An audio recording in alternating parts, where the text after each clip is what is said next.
আসসালামু আলাইকুম। অফ ট্রেকে সবাইকে স্বাগতম। প্রথমে অভিনন্দন জানিয়ে নিচ্ছি বাংলাদেশের সবাইকে। ফুল বাংলাদেশ ক্রিকেট টিমটাকেও বাংলাদেশ সুপার এইটে কোয়ালিফাই করেছে এবং বাংলাদেশ সুপার এইটে 21 তারিখে প্রথম ম্যাচ খেলবে এগেনস্ট অস্ট্রেলিয়ার সাথে। অনেক স্বপ্ন না আমাদের, বাংলাদেশ সেমিফাইনাল খেলবে, বাংলাদেশ ফাইনাল খেলবে, বাংলাদেশের হাতেও সেই ট্রফিটা উঠুক, এটা আমরা চাই। আমরা সব ক্রিকেট প্রেমীরাই চাই।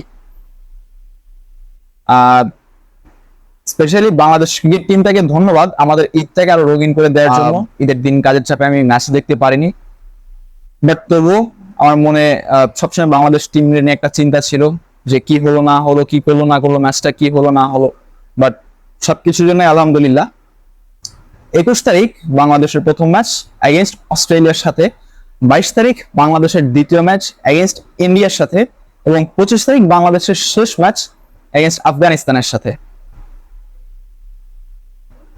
এখন দেখেন ভাই, আমরা যত ইজি ভাবে আমরা এই গ্রুপ স্টেজটা পার করছি, অতটা ইজি কিন্তু সেই সুপার এইটটা না।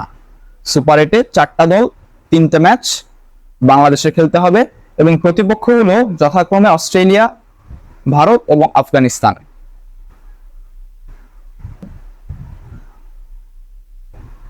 এখন আপনি যদি মনে করেন যে ভাই 3টা টিমরে আমরা কাইট করে ফেলামো, ব্যাপারটা কিন্তু ওরকম না। চাইলেই ভাই কাইট করা যায় না। আপনি চাইলেই যে কোনো একটা টিমকে, অথবা আপনি চাইলে 3টা টিমকে আপনি কাট করতে পারবেন না রে ভাই।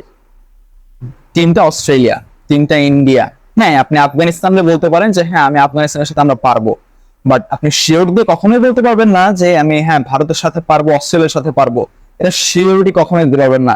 বরঞ্চ আপনার ভারতের সাথে আপনার জয়ের চান্স থাকবে 50-50, এবং অস্ট্রেলিয়ার সাথে আপনাদের জয়ের চান্স থাকবে 40-60, মানে আপনাদের 40 অথবা 30, অস্ট্রেলিয়ার 60 অথবা 70। কি ভাবতেছেন অস্ট্রেলিয়া এত সহজে আপনারা ছেড়ে দিবে? আপনি অস্ট্রেলিয়ার কাছ থেকে এত সহজে পার পেয়ে যাবেন, ভারতের কাছ থেকে এত সহজে পার পেয়ে যাবেন, আফগানিস্তান থেকে পার পেতে পারেন, কিন্তু ভারত আর অস্ট্রেলিয়ার কাছ থেকে পার পাবেন না। কেমন হতে যাচ্ছে বাংলাদেশের সুপার এইটের জার্নিটা, আসেন দেখি। বাংলাদেশের প্রথম ম্যাচটা অ্যান্টিগায় অস্ট্রেলিয়ার বিপক্ষে 21 তারিখ ভোর 6:30টায়। এখন ভাই আমরা ক্রিকেট পাগল জাতি, আমাদের ভিতরে ক্রিকেটের আবেগটা বেশি, সো আমরা 6:30টায় উঠা ম্যাচ দেখতে পারবো, কোনো সমস্যা নেই। পরের ম্যাচটা ভারতের বিপক্ষে রাত 8:30টায়, কোনো সমস্যা হবে না ভাই। ঈদের ছুটি, মানুষজন ধুমায় খেলা দেখতে পারবে। এরপরের ম্যাচটা 25 তারিখ আফগানিস্তানের এগেইনস্টে সকাল 6:30টায়।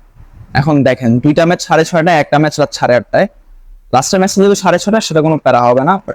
মানুষজন এত কষ্ট কইরা সকাল 6:30টায় উঠা যে বাংলাদেশের ম্যাচটা দেখবে অস্ট্রেলিয়ার সাথে, অবশ্যই একটা আশা নিয়ে দেখবে।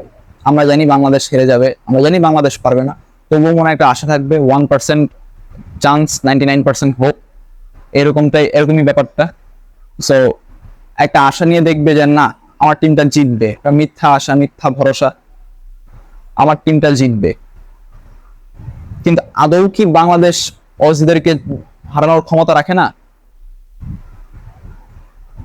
2016 সালে যখন টাইগারদের বিপক্ষে অজিরা মিরপুরে খেলতে আসে টেস্ট ম্যাচ, সেখানে সাকিব আল হাসান থেকে শুরু করে তামিম ইকবাল, সবাই, মেহেদী হাসান মিরাজ, সবাই কিন্তু দেখিয়ে দিয়েছেন তাদের গ্রেটনেসটা, এবং অস্ট্রেলিয়ার যে দাম্ভিকতাটা সেটা কিন্তু সেখানে ভেঙে দিয়েছে। টি-20 ফরম্যাট কখন কি হয়, পাশার দান কখন পাল্টে যায়, বল কখন কার পক্ষে ঘুরে, আল্লাহ কখন কার ভাগ্যে কি লিখে রাখে, এটা আমরা কেউ বলতে পারবো না আল্লাহ ছাড়া। বাট যদি সাকিব আল হাসান, তানজিদ হাসান তামিম, লিটন কুমার দাস, নাজমুল হোসেন শান্ত, এবং বোলিংয়ে শরীফুল ইসলাম, মুস্তাফিজুর রহমান, তাসকিন আহমেদ, রিশাদ হোসেন, এরা যদি খুব ভালোভাবে খেলে এবং এরা যদি মনে করে যে এটা হচ্ছে আমাদের নকআউট ম্যাচ, সেটা মনে করে যদি খেলে, ইনশাল্লাহ অস্ট্রেলিয়াকে আমরা হারাতে পারবো।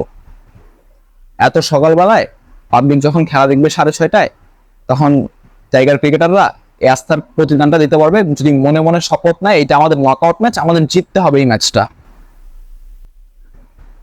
এরপরে ম্যাচ রাত 8:30টায় ভারতের এগেইনস্টে। ভারতকে আমরা বহুবার হারিয়েছি, ওডিআই হারিয়েছি, টি-20 হারিয়েছি, টেস্টটা বাকি আছে। 2019 সালে যখন ভারতের মাটিতে 3 ম্যাচের টি-20 সিরিজ খেলতে যায় বাংলাদেশ, লাস্ট 2টা টি-20 ম্যাচ কিন্তু একেবারে জয়ের কাছে গিয়ে হেরে গিয়েছে টাইগার। প্রথম টি-20 ম্যাচে মাহমুদুল রিয়াদ, মুশফিকুর রহিম দেখিয়ে দিয়েছেন তারা কি করতে পারেন, শফিউল ইসলাম, আলামিন হোসেন তারা দেখিয়ে দিয়েছেন বোলিং কি করতে পারেন। এবং টি-20 ওয়ার্ল্ড কাপে এই পর্যন্ত আমরা ভারতের বিপক্ষে যতবার খেলেছি আমরা একেবারে ক্লোজ কলে গিয়ে আমরা হেরে গিয়েছি ম্যাচগুলো। সেখানে আমাদের কিছু ব্যর্থতা ছিল, আমাদেরও কিছু এক্সপিরিয়েন্সের অভাব ছিল, যে কারণে ভারতের বিপক্ষে আমরা সেই ম্যাচগুলো হেরে গিয়েছি। এবার আমরা সেই আশাটা রাখবো, আমরা দল হিসেবে অনেকটা স্ট্রং আমরা মনে করি, আমরা সেই আশা নিয়ে আমরা ভারতের বিপক্ষে অ্যান্টিগায় 22 তারিখের ম্যাচটি খেলবো রাত 8:30 বাংলাদেশ সময়।